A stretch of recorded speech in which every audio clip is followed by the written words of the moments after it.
mau review salah satu lembaga yayasan sending organisasi untuk pengiriman ke Jepang. Jadi nanti ada 2 organisasi saya akan temuin, yang ada di Jakarta ataupun Tangerang ya.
Oke guys, kita sudah sampai di salah satu SO mitra saya. Nanti kita langsung aja kita masuk ke dalam.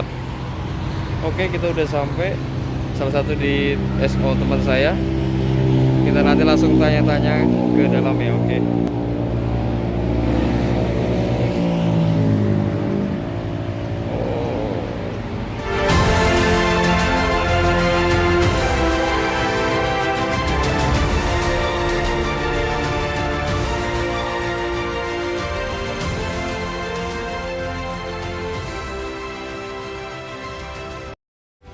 Oke guys, saya sudah sampai di LPPR, Yayasan LPPR dan PT Multi. Saya akan bertanya langsung kepada penanggung jawab kepala pendidikan di sini, bagaimana untuk proses magang ke Jepang dan untuk Tokutei Gino. Langsung saja kita akan bertanya kepada Pak Asep selaku kepala sekolah dari program magang ke Jepang di LPPR ini. Oke guys, saya sudah sampai di LPPR. Kita akan tanya-tanya langsung kepada kepala sekolah atau penanggung jawab untuk pengurusan program magang ke Jepang, baik Gino Jisui ataupun Tokutei Gino. Kita langsung saja bertanya kepada Pak Asep selaku pimpinan untuk program magang ke Jepang dan Tokutei Gino. Baik Pak Asep, tolong dijelaskan bagaimana prosesnya, gimana kabarnya sebelumnya? Alhamdulillah baik. Sehat selalu Pak ya. Pak. Oke, ya Pak, boleh silakan biar anak-anak bisa jelas untuk semua. Baik, terima kasih sebelumnya mungkin atas waktunya. Perkenalkan, nama saya Asep Hidayat Hermana selaku penanggung jawab pendidikan di LPK LPPR dengan PT Multi. Mungkin singkat dari saya ingin menjelaskan tahapan proses berangkat ke Jepang. Seperti itu, dari tahap proses pertama di mana siswa yang berminat untuk masuk program kami, di mana harus mengirimkan data lengkap seperti itu, administrasi seperti itu di tahap seleksi pertama. Setelah itu baru kita akan menyeleksi siswa, salah satunya dari sisi kemampuan bahasa Jepang untuk yang dari LPK Mitra. Tapi untuk yang newcomers yang memang masih nol, kami akan istilahnya filtrasi dari sisi fisik maupun kemampuan dari Noryoku, kemampuan istilahnya apa kalau bahasa Jepang, bahasa Indonesianya sendiri, matematika, ataupun sekarang dari sisi salah satunya psikotes. Setelah itu kami akan seleksi tahap awal di mana kita akan bertemu dengan para peserta. Di situ kami akan selenggarakan seleksi. Lulus seleksi tahap pertama, siswa itu diwajibkan untuk pendidikan bahasa Jepang di LPPR. Durasinya 3 bulan. Di sini kita akan tempuh selama di 3 bulan tersebut menargetkan level, kalau di bahasa Jepang sendiri ada level JLPTN 5. Di level JLPTN 5 itu kami press supaya si anak itu bisa goal. Tapi ada media yang lain di mana kita sekarang ada program Tokutei Gino. Program Tokutei Gino itu salah satunya yang harus ada salah satu lisensi. Pertama, lisensi untuk sisi kemampuan bahasa Jepang ada JF Test. Untuk yang kedua ada di tes kemampuan yang berkaitan dengan job yang akan dituju, seperti itu. Nah, untuk programnya sekarang kami sedang memaksimalkan pendidikan selama di 3 bulan ini untuk bisa mendapatkan JF Test dan untuk mendapatkan lisensi tes yang berkaitan dengan job. Salah satunya ada bidang perhotelan ataupun pertanian, selanjutnya ada di keperawatan, ataupun ada juga di bidang makanan dan lain-lain. Singkat kata, untuk siswa yang memang sudah melewati proses pendidikan di 3 bulan, ada 2 program yang kami akan tawarkan. Salah satunya yang pertama ada di magang, yang kedua di program Tokutejino. Nah, selanjutnya untuk siswa yang bisa digolongkan memiliki sertifikasi, untuk siswa yang level kemampuannya bisa digolongkan mungkin N5 merangkap ke N4 akan diikut sertakan di interview bersama dengan user. Setelah prosedur di mana dilewati dari sisi dokumen sudah lengkap, dari sisi mungkin kemampuan bahasa Jepang sudah mumpuni, kami ikut sertakan di interview dengan pihak orang Jepang. Orang Jepang akan mengukur biasanya dari sisi kemampuan hitungan ataupun analisis logis psikotes, yang selanjutnya kemampuan bahasa Jepang dibuktikan dengan berupa komunikasi langsung dengan pihak orang Jepang tersebut. Makanya nih, untuk yang kalian yang berminat untuk masuk program salah satunya interview di LPPR, persiapan untuk wawancara itu salah satunya ada memperkenalkan diri dan bahasa Jepangnya nih. Biasanya bahasa Jepang yang dipergunakan pada saat waktu wawancara lebih dominan ke profil diri pribadi. Berikut ada pengalaman kerja bagaimana, selanjutnya kelebihan diri pribadi seperti apa, istilahnya pas waktu di wawancara itu dipromosikan. Selanjutnya di tahapan proses setelah diumumkan kelulusan, biasanya apabila si usernya ini ataupun orang perusahaannya datang ke tempat kami, diumumkanlah hasil kelulusan di 1 hari tersebut, ataupun apabila ada masih pertimbangan menunggu jeda 1 minggu. Dan selanjutnya setelah proses di mana pengumuman hasil kelulusan, siswa sebelum berangkat ke Jepang ada pendidikan tahap kedua, yaitu pendidikan pra keberangkatan yang durasinya ada di 3 bulan sampai 4 bulan disesuaikan dengan keberangkatan. Nah, untuk di program di 3 bulan atau 4 bulan sebelum berangkat ke Jepang, siswa kami akan didik memaksimalkan salah satunya kalau untuk lisensi bahasa Jepang sendiri ada JLPT N4. JLPT N4 di sini kemampuan rata-rata untuk salah satunya bisa berkomunikasi menggunakan bahasa Jepang dengan baik, memahami instruksi dan lain-lain. Dan selama di 3 bulan tersebut pun kami di sini memberikan edukasi salah satunya di budaya, pemahaman masalah aturan selama di Jepang, dan diantaranya mungkin penanganan bencana seperti itu.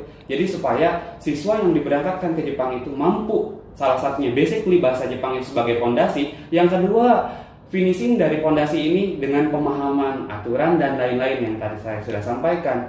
Dan setelah proses 3 bulan dan 4 bulan pendidikan, terbit izin tinggal. Kalau untuk di bahasa yang sering sebutan sapaannya itu ada di COE, apa ya?